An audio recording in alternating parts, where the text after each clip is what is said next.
Assalamualaikum warahmatullahi wabarakatuh. Puji syukur kita panjatkan kehadirat Allah Subhanahu wa taala yang telah memberi kita nikmat kesehatan, nikmat iman, nikmat Islam dan nikmat kesempatan. Sehingga kita masih diberi kesempatan untuk melakukan kegiatan kita pada hari ini. Dan tak lupa kita kirimkan salam dan salawat kepada Nabi Muhammad sallallahu alaihi wasallam, Nabi penyelamat kita nanti di akhirat.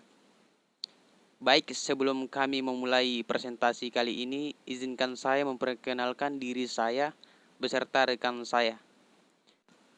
Perkenalkan, nama saya Muhammad Gilang dan rekan saya Laude Sulaiman, Ahmad Fadil, dan Jumaidi.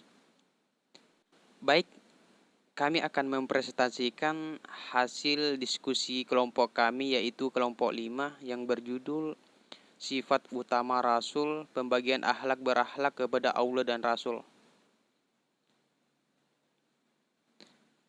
Sifat utama Rasul. Yang pertama, Siddiq. Siddiq atau sifat utama para Rasul. Mereka harus menjaga ucapan dan perbuatannya. Sebab jika karena sekali saja berbohong, hal tersebut akan berbahaya dalam perjalanan dakwah para Rasul. Itu sebabnya jujur menjadi sifat utama para Rasul. Jika menerima wahyu atau kabar, harus disampaikan apa adanya. Tak boleh dikurangi dan tak boleh dilebihkan. Apa yang disampaikan oleh para Rasul harus terbukti benar adanya. Hal tersebut sesuai dengan firman Allah Subhanahu wa ta'ala dalam Al-Quran yang artinya, apa yang diberikan Rasul kepadamu, maka terimalah dia. Dan apa yang dilarangnya bagimu, maka tinggalkanlah. Quran Surah Al-Hasyr ayat 7. Yang kedua, yaitu amanah. Amanah yang ada dalam sifat Rasul artinya adalah bisa dipercaya. Sifat Rasulullah Muhammad sallallahu alaihi wasallam yang amanah membuatnya sangat masyhur di kalangan pengusaha saat itu. Rasul terkenal dipercaya, begitu pula nabi yang lain. Setiap ucapan dan perbuatannya selalu selaras.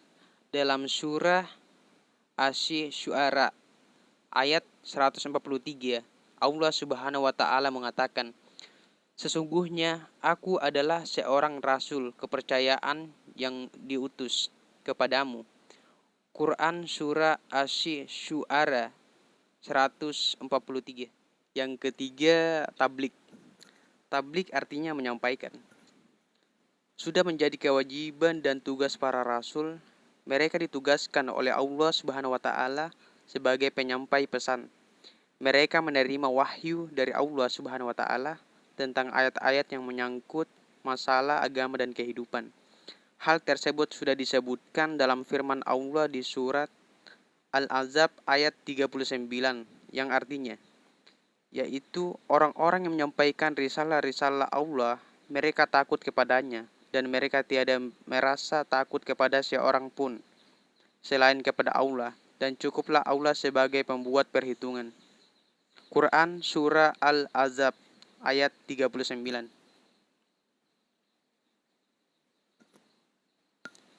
Yang keempat yaitu fatona. Fatona artinya cerdas, yaitu menyampaikan wahyu atau risalah Allah Subhanahu wa taala dibutuhkan kemampuan dalam strategi, komunikasi, diplomasi agar pesan yang Allah berikan bisa ditangkap umat dengan baik.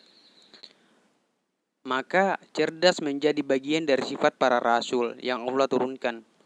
Hal tersebut sudah Allah berikan isyarat dengan memberikan Nabi Ibrahim sebagai contohnya. Dan itulah hujah kami yang kami berikan kepada Ibrahim untuk menghadapi kaumnya. Quran Surah Al-An'am ayat 83. Pembagian akhlak.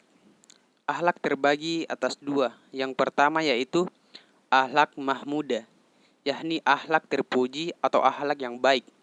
Contohnya pemaaf, sabar, ikhlas, menepati janji, qanaah, jujur, penyayang, pemurah, baik hati, husnuzon, dan lain sebagainya. Di mana akhlak mahmudah ini semuanya membawa kebaikan dan tidak merugikan orang lain. Karena setiap akhlak terpuji ini telah ada tuntunan dan ajaran baik dalam Al-Quran ataupun hadis Nabi.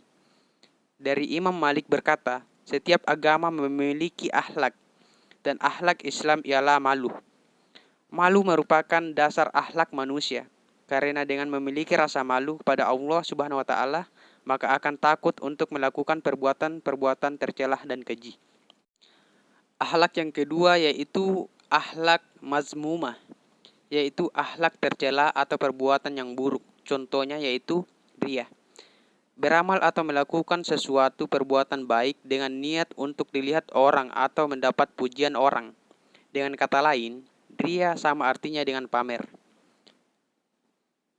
Ujub, mengagumi diri sendiri. Malas, enggan melakukan sesuatu. Berakhlak kepada Allah dan Rasul. Berakhlak kepada Allah, yang pertama itu takwa. Takwa ialah mengikuti segala perintahnya dan menjauhi segala larangannya. Mutakin adalah orang-orang yang memelihara diri mereka dari azab dan kemarahan Allah Subhanahu wa taala di dunia dan di akhirat. Yang kedua, cinta dan ridho. Cinta dan ridho ialah kesadaran diri, perasaan jiwa dan dorongan hati yang menyebabkan seseorang terpaut hatinya kepada apa yang dicintainya dengan penuh semangat dan kasih sayang. Cinta adalah fitrah yang dimiliki setiap orang Islam. Mencintai Allah Subhanahu wa taala lebih utama, baru kemudian mencintai Rasul, kemudian baru mencintai orang tua dan anak. Ketiga, ikhlas. Ikhlas berasal dari bahasa Arab yang artinya bersih, jernih, murni, tidak bercampur. Ikhlas ialah beramal semata-mata mengharapkan ridha Allah. Ikhlas juga artinya tanpa pamrih. Yang keempat, kauf dan raja. Kauf adalah kegaulan hati yang membayangkan sesuatu yang tidak disukai yang akan menimpanya atau membayangkan hilangnya sesuatu yang disukai. Raja atau harap adalah memautkan hati kepada sesuatu yang disukai pada masa yang akan datang.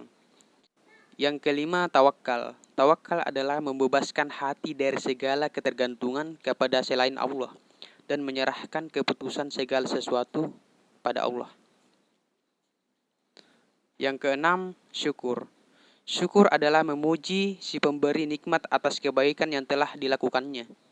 Syukur seorang hamba berkisar atas 3 hal, yaitu apabila ketiganya tidak berkumpul, maka tidak dinamakan bersyukur. Pertama, mengakui nikmat dalam batin. Kemudian membicarakannya secara lahir dan menjadikannya sebagai sarana untuk taat kepada Allah.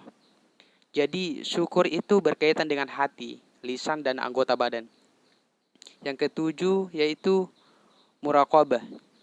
Ialah menjaga, mengawal, menanti, dan mengamati. Semua pengertian kata raqabah ialah pengawasan, karena apabila seseorang mengawasi sesuatu, dia akan mengamati, menantikan, menjaga, dan mengawasi. Jadi muraqabah ialah pengawasan. Yang kedelapan yaitu taubat. Taubat ialah kembali. Orang yang bertaubat kepada Allah adalah orang yang kembali dari sesuatu menuju sesuatu. Kembali dari sifat-sifat yang tercela menuju sifat-sifat yang terpuji. Kembali dari larangan Allah menuju perintahnya. Kembali dari maksiat menuju kepada taat dan lain-lain. Berakhlak kepada Rasul. Sebagai Muslim, kita juga harus berakhlak kepada Rasulullah Shallallahu Alaihi Wasallam, meskipun beliau sudah wafat dan tidak berjumpa dengannya. Namun, keimanan kita kepadanya membuat kita harus berakhlak baik kepadanya.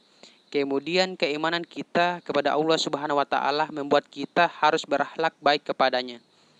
Meskipun demikian, akhlak baik kepada Rasul pada masa sekarang tidak bisa kita wujudkan dengan bentuk lahiriah dan jasmaniah secara langsung sebagaimana para sahabat telah melakukannya. Di antaranya yang pertama, ridho dalam beriman kepada Rasul.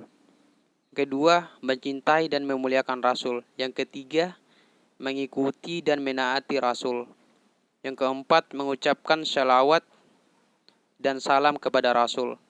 Yang kelima, menghidupkan sunnah Rasul. Yang keenam, menghormati pewaris Rasul. Dan yang ketujuh, melanjutkan misi Rasul. Sekian presentasi dari kelompok kami. Kurang lebihnya mohon dimaafkan. Wassalamualaikum warahmatullahi wabarakatuh.